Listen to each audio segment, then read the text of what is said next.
पाप की क्षमा मांगेंगे, लेकिन उन्होंने क्षमा नहीं मांगी। मुझे तो समझ में नहीं आया कि उन्हें प्रेस की क्यों। उस प्रेस से भी उनका अहंकार झलक रहा था। आज मेरा मन भारी है, व्यथित है, पीड़ा से भरा हुआ है। मैं 1 दर्जन बार या तो लोकसभा का या विधानसभा का सदस्य रहा हूं। मैंने विधानसभा में भी और संसद में भी, चाहे माननीय सांसदगण हो या विधायकगण हो, उनके आचरण को देखा है, उनके व्यवहार को देखा है। लेकिन आज जो कुछ संसद में हुआ, उसकी कल्पना भी नहीं की जा सकती। अशालीन, अशोभनीय,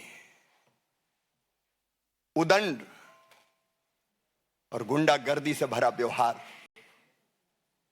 जिसकी सभ्य समाज कल्पना नहीं कर सकता। मित्रों, सांसद या किसी दल के सांसदों को यह अधिकार है कि वो किसी बात पर विरोध प्रकटीकरण करें। कांग्रेस भी कई दिनों से विरोध प्रकट कर रही थी। मकर द्वार पर उनके सांसद इकट्ठा होते थे, तब हम लोगों को भी जाना होता था तो हम तो या तो द्वार ही बदल लेते थे कि शार्दुल गेट से चले जाओ, या पास में जो स्पेस होता था उसमें से चुपचाप निकल के अंदर चले जाते थे।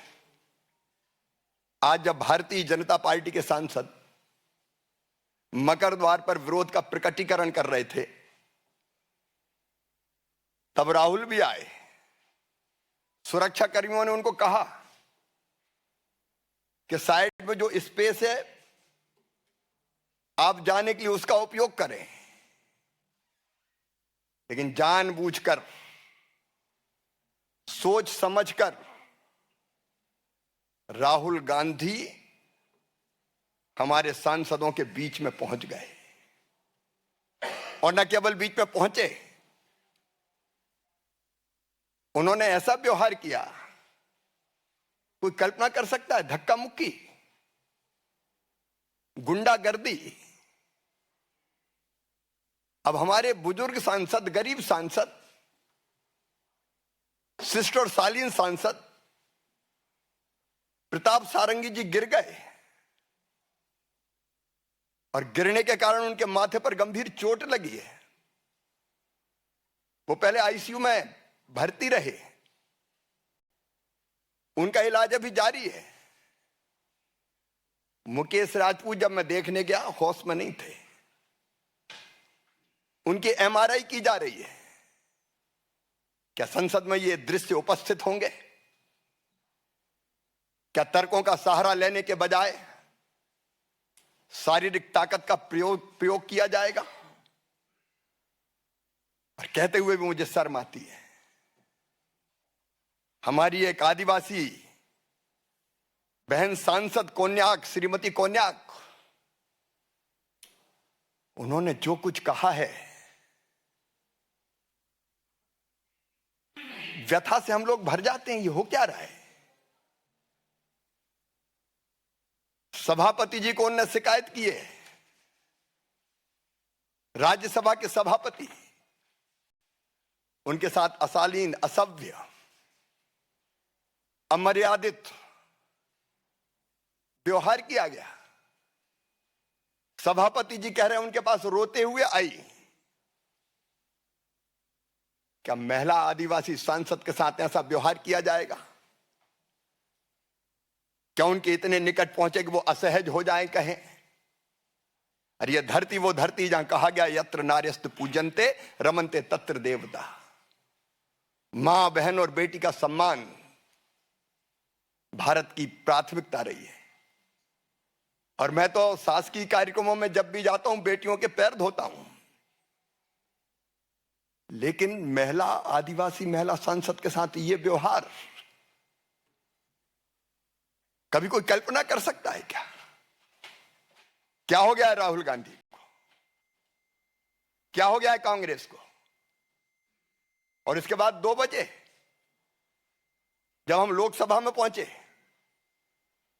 तो कांग्रेस के सांसदों ने सारी मर्यादा तोड़ दी। अध्यक्ष की आसंदी के ऊपर चढ़ गए। मैंने तो आज तक नहीं देखा कि अध्यक्ष की आसंदी के ऊपर चढ़ जाए सांसद। आसंदी की मर्यादा को पैरों तले रौंदा गया है। आज लोकतंत्र की धज्जियां उड़ाई गई है, संविधान को कुचला गया है, डेमोक्रेसी को कलंकित करने का पाप कांग्रेस ने किया है, इंडी गठबंधन के लोगों ने किया है। और इसके लिए देश उन्हें माफ नहीं कर सकता। मैं राहुल गांधी से पूछना चाहता हूं कि आज जो व्यवहार किया है आपने, क्या वो सभ्य और शालीन व्यवहार था? कि ये भारत के संस्कार है? कि ये भारत का स्वभाव है? क्या ये भारत का सोच है? क्या ये भारत का व्यवहार है? भारत कभी भी भारतीय संस्कृति और सभ्यता ऐसे व्यवहार की अपेक्षा नहीं कर सकती है। गैर भारतीय आचरण किया, गैर भारतीय। मैं तो अचंभित हूं। अभी तक हम संसद में अगर उम्मीदवार का चयन करते थे तो कौन जीतेगा, लोकप्रिय कौन है और कौन ढंग से तथ्यों और तर्कों के साथ संसद में अपनी बात रखेगा। लेकिन कांग्रेस तो धारा बदल रही है। शारीरिक ताकत का प्रयोग होगा अब संसद में। पहलवान जाएं, गुंडे जाएं, उठा के पटक के फेंकने वाले जाएं। किस दिशा में कांग्रेस लोकतंत्र को ले जा रही है? यह केवल अशोभनीय नहीं है, केवल निंदनीय नहीं है, शर्मनाक है। और मेरा सिर तो शर्म से झुक गया आज। All right, BJP leader Shivraj Singh Chauhan directly hitting out at Rahul Gandhi and the Congress party, questioning them on the kind of behavior that they say has been unparliamentary and un-Indian. They've also said that it's not just the two MPs of BJP that were injured today, but also Fangun Konyak, the BJP Rajya Sabha MP who's accused Rahul Gandhi of making her uncomfortable. They've questioned this entire allegation against the Congress party and their leaders as well. We'll keep getting you more on this. Remember,